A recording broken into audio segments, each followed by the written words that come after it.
Olá, meus amigos, bem-vindos a mais um programa da nossa série Mundo em Debate. Meu nome é Marcelo Corrêa, sou professor de Geografia pelo Singular Ângulo Vestibulares e, como sempre, temos nossos encontros e desta vez eu escolhi o tema bônus demográfico, tá? Para esse papo nosso aqui. Como sempre, as matérias estão disponíveis no site geografiaevestibular.com.br. Vocês vão localizar um botãozinho com o nome Matérias Recomendadas 2015 e lá como número 13 vocês vão ter esse texto que foi publicado na Folha de São Paulo. Na mesma época, o Estadão também publicou algumas matérias, né, na Folha de São Paulo, essa que eu estou sugerindo, no dia 26/4/2015. Tá? O IBGE havia acabado de liberar novos números, novas análises desses números, e aí tanto o Folha quanto o Estadão acabaram publicando aí matérias bem interessantes sobre esse tema, bônus ou janela demográfica. Bônus demográfico ou janela demográfica. Tá? Vale a pena dar uma olhada, é um tema muito interessante, tem tudo a ver aí com a cara dos nossos grandes vestibulares, tá certo? Bom, vamos lá, o que é isso? O que significa o bônus ou a janela demográfica? O texto traz simplesmente como janela, eu estou trazendo a palavra bônus porque é uma palavra mais utilizada, pelo menos nos estudos demográficos, estudos populacionais, demografia. É melhor saber que existe essa variação, tá? Bônus demográfico. Bom, como que era o Brasil nos anos 60, 70, 80? Né? O Brasil era um país, a população brasileira era marcada pela altíssima velocidade com que ela crescia.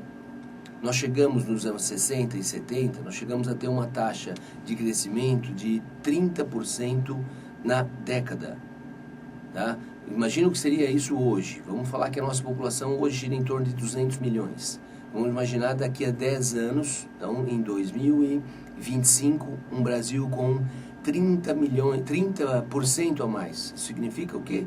230% seria um Brasil com 260 milhões.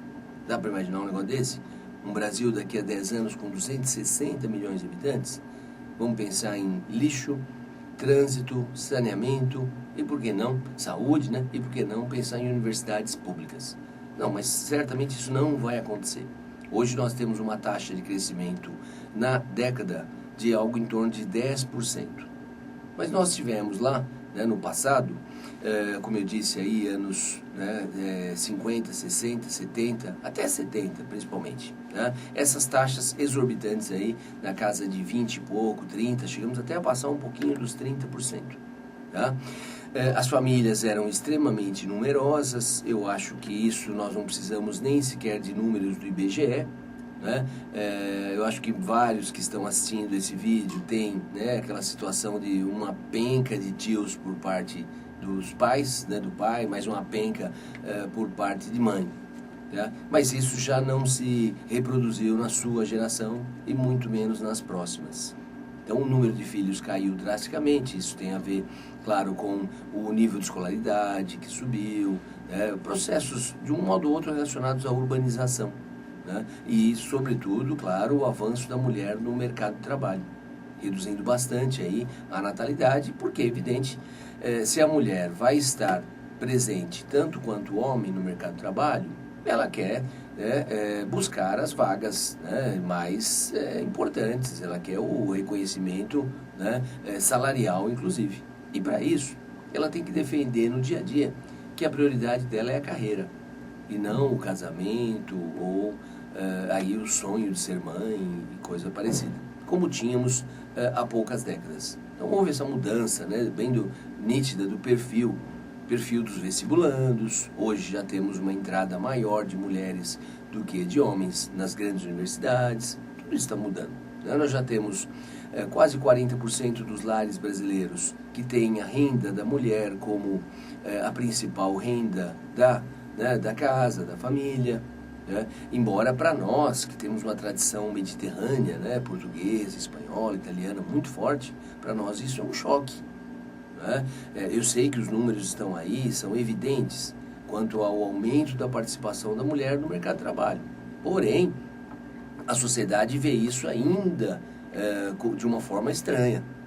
Né? Quando temos um homem, por exemplo, que sustenta uma casa, é comum ouvirmos algo como não faz nada mais do que obrigação. Quando uma mulher sustenta uma casa, né, é um elogio atrás do outro. Mas por quê? Porque isso é o que existe de novo na sociedade brasileira. Mulheres como principal fonte de renda. E não mais, como no passado, o salário da mulher como um mero complemento de renda. Né? Mas aí é questão de fazer uma investigação, de perguntarem por aí. Nós, né, eu sei disso, eu acredito que muitos que estão assistindo sabem também, que alguns casais acabam se separando, pois o homem não admite que a mulher ganhe mais do que ele. Nós temos muitas famílias estruturadas dessa maneira, de que o homem tem que ser a principal fonte de renda. A mulher ganhar mais que o homem é uma humilhação. Infelizmente isso existe, é natural nesse processo de transição, da mulher ganhando o seu espaço, e vai assim por algum tempo. Como eu disse, é muito mais fácil uma mudança numérica do que uma mudança propriamente na mentalidade. Perdão. Bom, mas vamos voltar aí ao bônus demográfico. O que acontecia anteriormente? A natalidade era muito alta, nós tínhamos uma parcela imensa de jovens, uma parcela imensa de uma população considerada não ativa, não produtiva. E o momento que nós estamos vivendo agora, que começou devagarzinho lá a partir dos anos 90 e se consolidou no início desse século, esse é o momento da tal janela ou bônus demográfico. Por quê? Porque aquela parcela jovem, imensa parcela jovem não produtiva, começava então a reduzir drasticamente. Por quê? O número de filhos que as brasileiras, que os casais passaram a ter a partir dos anos 80, sobretudo os anos 90, essa redução drástica do número de filhos. Então, aquela parcela numerosa de pessoas não produtivas, numa faixa etária considerada não produtiva, começava a diminuir de forma significativa, mas a parcela idosa não aumenta na mesma proporção, que a parcela idosa também é 65 ou mais, também é uma parcela considerada em idade não produtiva.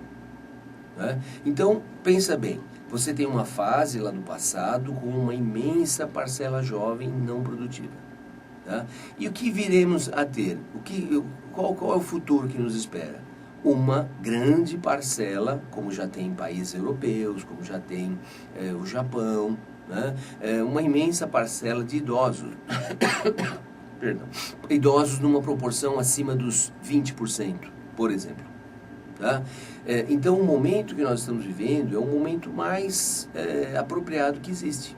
Por quê? Porque aquela parcela não produtiva dos jovens diminuiu de forma bem significativa, e com a diminuição dessa parcela, eu posso imaginar que diminuem os gastos. É gasto com parto, é o gasto com creche, é o gasto com educação fundamental, com campanhas de vacinação, que são caríssimas. Então você tem esse gasto reduzido e ainda não tem o gasto que teremos quando a população idosa se tornar aí mais significativa. Então, esse momento próspero é chamado de bônus ou de janela demográfica. Você está economizando numa faixa etária jovem e ainda não iniciou os gastos na faixa etária idosa. Mas é inevitável, eles vão acontecer. A nossa expectativa de vida subiu de forma bem significativa. Nos anos 90, a nossa expectativa girava em torno de 64. Hoje, ela está em torno de 74 anos. É um ganho bem considerável aí. Pensa bem, são 10 anos. Uma expectativa de vida que aumentou 10 anos em 20 anos. No transcorrer desses 20 anos, a nossa expectativa de vida subiu bastante. Então, essa parcela idosa é algo assim inevitável. Nós vamos ter. Os gastos vão acontecer. Essa parcela idosa, de forma bem volumosa, ela deve vir daqui a uns 15 anos. Tá? O IBGE calcula que é lá por volta de 2032 que essa parcela vai ser bem significativa.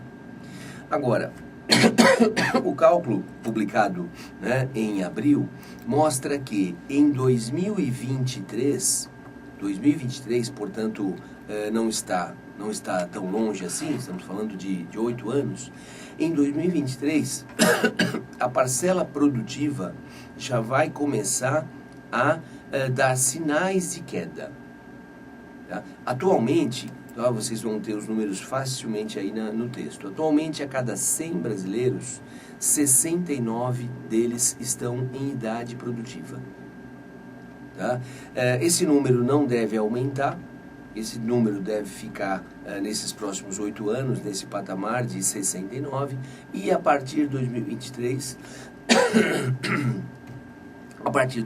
esses números devem cair. Então, a nossa parcela produtiva começará a dar tendências de diminuição, o que para a Europa já ocorre há 20 anos, já é algo extremamente preocupante. Imagina que falta mão de obra e, ao mesmo tempo que falta, a sua mão de obra está envelhecendo. E é evidente que isso é prejudicial para uma companhia, para uma empresa.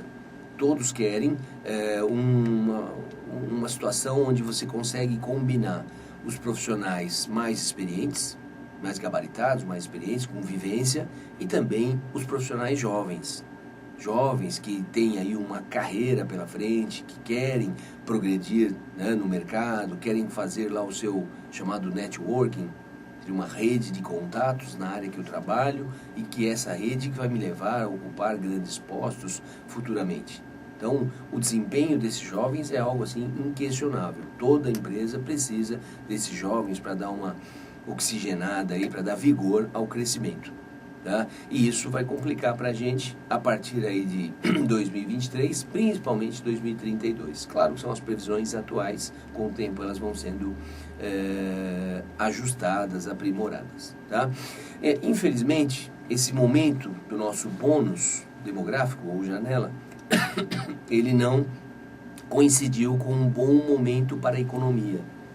Nós tivemos um bom momento para a nossa economia na primeira década, tá, desse século, mas já na primeira metade da atual década o desempenho econômico já foi bem sofrível.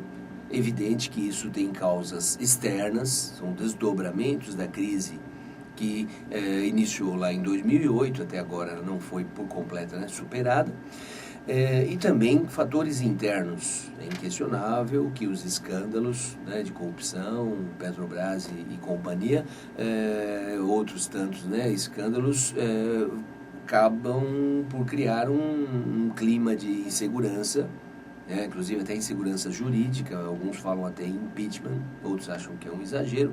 Bom, não vem ao caso, mas essa insegurança política reflete na economia e a tendência é frear investimentos. Então, tudo indica que o nosso bônus demográfico não vai ser aproveitado por completo, né, porque nós estamos com essa infeliz coincidência, né? O desempenho da economia não vai bem nesse período. Uma pena. O ideal seria, já que você não tem os gastos com aquela parcela jovem, o ideal seria poder formar essa parcela produtiva da melhor maneira possível, para que ela, então, tivesse um maior desempenho na sua vida profissional. E assim, o que a gente pode imaginar? Se uma pessoa tem um bom desempenho na sua vida profissional, no futuro, ela não vai depender tanto da previdência pública. Podemos imaginar que ela vai ter uma previdência privada, melhor, né? Complementando a previdência pública. Eventualmente, ela pode ter alguns imóveis e o aluguel desses imóveis também complementando a previdência pública. Porque se o número de aposentados, né, tende a crescer numa proporção maior do que novas pessoas entrando no mercado de trabalho, a conta não fecha. Né? Da arrecadação daqueles que trabalham, saem os valores para os que estão aposentados. Então não vai bater, né? E teremos problemas ainda mais sérios com a nossa previdência. Então seria interessante que essa nova geração tivesse seus próprios rendimentos. Para não acontecer o que acontece, a gente sabe, e muitos devem ter presenciado situações assim, que ao se aposentar o padrão de vida caia drasticamente. Infelizmente isso está acontecendo e parece que vai continuar. Tá? Bom, mas é isso. Tá? Só finalizando, tem uma coisinha que ele no texto trata de forma bem sutil, né? Mas a gente pode até discutir numa outra oportunidade. O IBGE soltou números sobre a chamada parcela NEM-NEM. O que é a parcela NEM-NEM? Parcela NEM-NEM são brasileiros de 15 a 29, o IBGE separou de 15 a 29 anos, e que nem estuda, nem trabalha. Então seria mais um agravante. Tá? Nós estamos desperdiçando o bônus demográfico porque a economia não está se comportando do jeito ideal e porque existe uma parcela que não está se qualificando como deveria estar. É a tal parcela nem estuda, nem trabalha. Então, grandes preocupações, infelizmente, com relação a isso. Triste perder esse momento tão importante na estrutura demográfica, a chamada janela ou bônus demográfico. Ok? Fiquem à vontade, enviem comentários, sugestões. Estamos aí até um próximo encontro. Tchau!